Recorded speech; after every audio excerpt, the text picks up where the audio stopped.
air filter's done. Make sure that there's enough clearance behind here for the fan blade. So I found out at one time the fan blade came in contact with the housing of the air filter. I don't know if you can see that or not. It looks like it's going to clear. And when you can't find a spark plug wrench, you grab this universal regular and metric. How about that? You can get it out there. I'm trying to find a little bit bigger tool.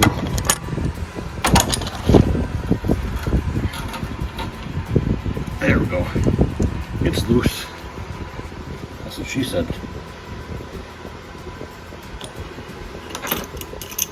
Maybe if I get a smaller wrench here.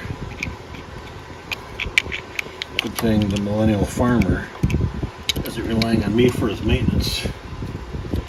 Zach, you're listening? I get paid by the hour if I work for you. Alright, let me put the camera down and get a little bit different tool here. A new one. BPR2ES by NGK.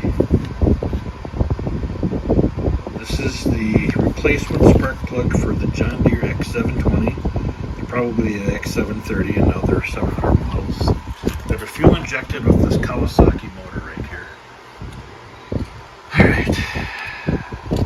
I'm going to put you down while I install this spark plug. Voila! One down, one to go. I did not check the spark plug gap. I'm going to, there it is on all the way. I'm going to assume that the gap is just fine from the factory. But, you know what happens when you assume things. Alright, on to the next side. Okay, now, as you can see, I took out the plug for the oil cap for the filler location. I just got to remove this here spark plug boot. Do it one-handed for all you folks. Watch this. There. Wow, effortless. Again, oops, I forgot all my other tools on the other side. I gotta loosen it with this thing here. This here.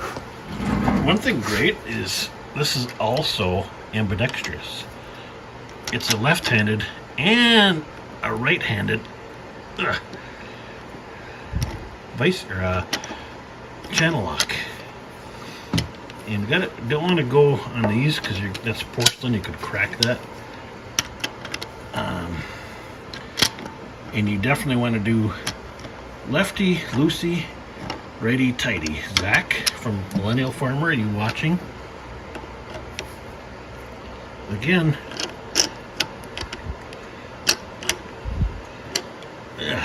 There. Now I'm going to go farther on this one because last time I thought I had the mile-long threads loose enough to use my fingers, but either A, I proved on camera how much of a wuss I am, or they're really super long threads, and it could be both. Come on, I had you moving. Alright, just persuade it a little bit. Inchworm. And I thought about doing an entire video of this, but I wanted to keep it under a half hour for my maintenance. I definitely would not make a pit crew by any means. But this is the first time an oil change with this unit here. The next thing I'm going to do is swap out this fuel filter. That should be entertaining, so stand by for that. And the oil filter. Look how dirty that is. I didn't clean it when I washed it. But we're still working on the threads here. And that one's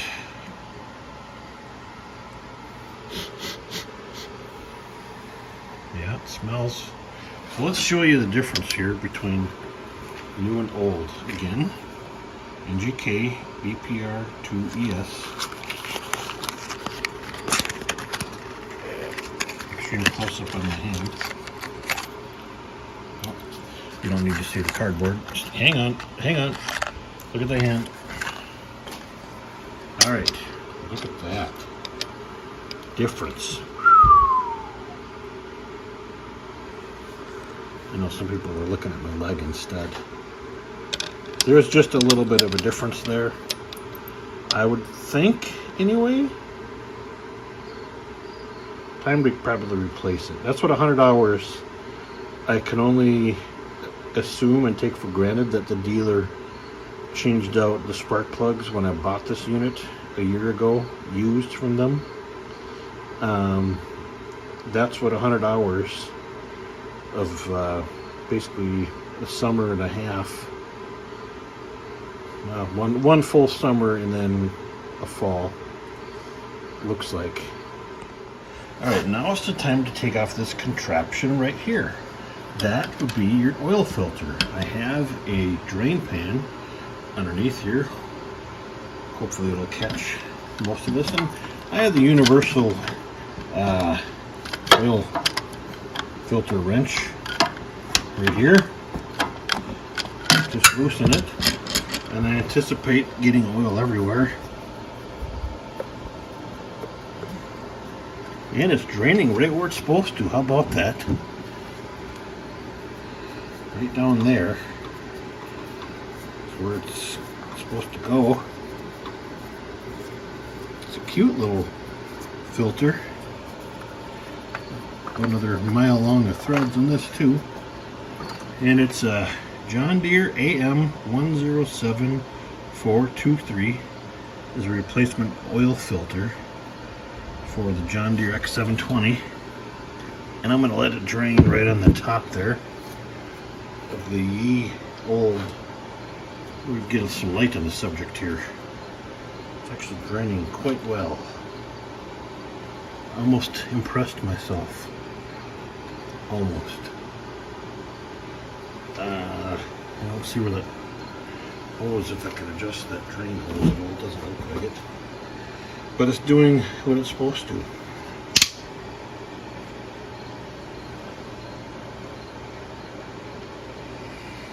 We'll let that drain. We'll wipe the surface off inside that housing if we can wipe a little bit. We'll get that cleaned out. Make sure it's clean before we put the new one on. Let's go get the new one. All right. Replacement filter matches. Everything looks good here. I'm going to put some new oil around this gasket right here. Kind of helps seal it up. I wiped it off a little bit inside here. Still a little bit down below. That's not a big deal. And with the magic of video editing, ta-da! It is on. I didn't use the channel lock to tighten it down. I never do that when I'm tightening it, a brand new one. You run the risk of cracking the housing on the filter. It's on there hand tight. As good and hand tight as a Scandinavian can get it on there. So should be pretty good and tight. I'll keep an eye on it if it loosens, but I gotta find the correct size filter wrench for that. But other than that, the next thing to tackle is this here fuel filter, where we gotta push in these black thingies. I thought it said push them in, but I don't think they go in any further. It shuts the fuel off, so that could be interesting. So I'm gonna turn you off for that. I guess if all else fails, you can read the instructions for the fuel line quick coupler retainers. So we have the X720. It says, if this style quick coupler is used on machine, push in on retainer, which is B, like right over here, right here, not here, right there actually, to disconnect fuel filter from fuel line. Do not remove retainer from quick coupler. Okay, if retainer breaks, see your John Deere dealer to order a replacement. Well, I sure hope this thing doesn't break. So, alright, that was my daughter coming to ask how everything was doing. If this style quick coupler is used on machine, push in on retainer B. I don't think it goes in. I've tried pushing. It doesn't go in. Maybe it does. Hang on. Oh, I think I feel it. Maybe I can try this one. No, I think I gotta pull that thing out. I think I gotta pull it out. Yeah, that's what I gotta do. Which one do I do first, though? Fuel flow is that way. I think I get the other one ready to go right away. How does that sound? Okay. Well, as luck would have it, I knew the fuel filter was going to cause me problems with these stupid retainer clips. They don't push in like the instructions say. The instructions say you're supposed to be able to push in to release them. No, you got to pull them out. And when you pull them out, you break them. And then they become really loose like this. So I can't start it right now without the concern of the fuel injection pressurizing and having these blow off because they're not even finger tight in there. So off to the dealer again tomorrow to get these stupid plastic retaining clips, and then I'll put it back to where it's supposed to go, right up in here, right there. So that's what I'm going to do tomorrow. So that's the end of the maintenance to the John Deere. Did a little bow hunting this fall out of the ground blind with my daughter. Had a few good moments where we could see some deer, had some up close, but so far we haven't scored with anything. So also I'll be teaching my son some driving. Kind of the bonus thing is seeing things like this, taking the back roads, and taking time out just to take a look at some of what nature has to offer. This is St. Croix River, and you can see it's pretty low compared to what it normally is for our area here. So lots of things going on. I'll try and do better keeping up on some newer videos, but work and family life has been quite busy. So also just recently did a training burn for our fire department that I'm part of. This is an abandoned house that new owners are going to be building a house on this property shortly. So that's all for tonight. Thanks a lot for watching.